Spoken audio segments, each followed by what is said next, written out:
நமது மாண்புமிகு முதலமைச்சர் அவர்கள் இல்ல, நீங்க அதெல்லாம் பணிமனை ஆரம்பிச்ச பிறகு பாத்துக்கலாம். அதுக்கே இன்னும் மெய்க்கால் பிரபுக்கு இல்ல, மெய்க்கால் புறம்போக்கு மாத்தியாச்சு, மாத்தி கொடுத்தாச்சு. நம்ம மாண்புமிகு பால்வளத்துறை அமைச்சர் கூட நேரம் வந்து இடமெல்லாம் பார்த்தாங்க, பார்த்து எல்லாம் தேர்வு செஞ்சாச்சு.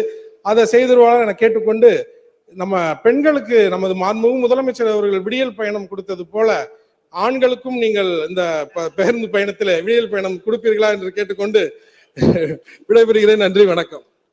மாண்புமிகு அமைச்சர். மாண்புமிகு பேரவைத் தலைவர் அவர்களே, மாண்புமிகு உறுப்பினர் அவர்கள் குறிப்பிட்டது போல அந்த பகுதியிலே ஒரு பணிமனை வேண்டும் என்பதிலே மாற்று கருத்திலே தொண்டி ECR சாலையிலே மிக பின்தங்கிய பகுதியில் அமைந்திருக்கின்ற பகுதி. இருந்தாலும் அரசினுடைய நீதிநிலை, போக்குவரத்து கழகத்தினுடைய நீதிநிலை இதெல்லாம் கருத்தில் கொள்ள வேண்டும். மாண்புமிகு நிதியமைச்சர் அவருடைய அறிவுரை பெற்று அதற்கு நடவடிக்கை எடுக்கப்படும். அதே போல பழைய பேருந்துகளை மாற்ற வேண்டும் என்று மாண்புமிகு உறுப்பினர் அவர்கள் குறிப்பிட்டிருக்கிறார்கள். இந்த அரசு அமைந்த பிறகு இதுவரை 3400 புதிய பேருந்துகள் பழைய பேருந்துகளை மாற்றி அந்த வழித்தடங்களில் இயக்கப்பட்டுக் கொண்டிருக்கிறது. மாதம் மாதம் பேருந்துகள் வந்து கொண்டிருக்கிறது. ஒவ்வொரு வாரத்திலும் புதிய பேருந்துகள் வர வர அங்கே துவக்கி வைக்கப்படுகின்ற பணி நடைபெற்றுக் கொண்டிருக்கிறது.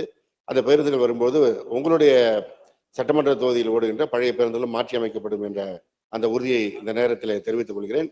ஆண்களுக்கு பொறுத்தவரை இலவச பயணம் என்கின்ற அந்த ஆர்வம், உங்களுடைய ஆர்வம் வரவேற்கத்தக்கது.